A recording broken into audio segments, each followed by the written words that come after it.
کہ یہ بعض لوگ کہتے ہیں دبا اگر 2 سال سے اپنا سال سے کم ہو تو اس کی قربانی بھی ہو جاتی ہے، یا بکرا اگر سال سے کم ہو تو اس کی بھی قربانی ہو جاتی ہے، یا گائے کے حوالے سے کہتے ہیں 2 سال سے اگر تھوڑا بہت کم ہو اور اس کا وزن اچھا ہو، موٹا تازہ ہو، تو یہ تھوڑی اس کی وضاحت کر دیں۔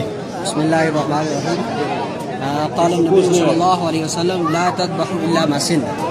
اللہ کے نبی نے فرمایا کہ قربانی نہیں کرنا۔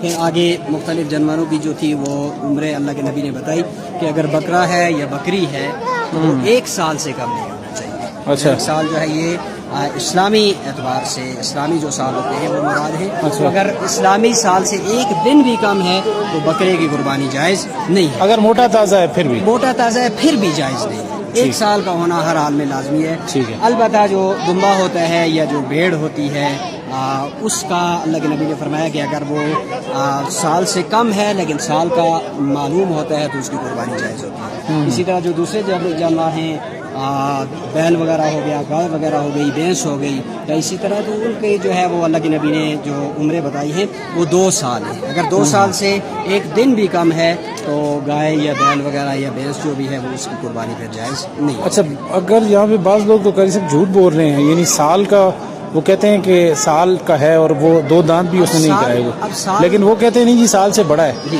اب سال کی علامت جو ہے وہ دوندہ ہونا ہے، یعنی اگر بکرا ہے تو سال کا اگر ہے تو اس کے داند ہونا لازمی ہے۔ اب اگر آپ کا اپنے گھر کا بکرا ہے اور وہ سال سے زیادہ ہے لیکن اس کے داند نہیں نکلے تو اس کی آپ قربانی کر سکتے ہیں۔ لیکن آج کل فساد کا دور ہے، جھوٹ دھوکے کا دور ہے، تو بیپاری کی صرف زبان پر آپ اعتماد کر کے جو ہے وہ ایسی قربانی نہ کریں، بلکہ اس کے دھوندا ہونا اور دانت دیکھیں۔ اگر دانت ہے تو پھر قربانی کر لیں، اور اگر دانت نہیں ہے تو صرف بیپاری کے کہنے پر آپ اس کی قربانی کریں۔ جزاک اللہ جی، جزاک اللہ۔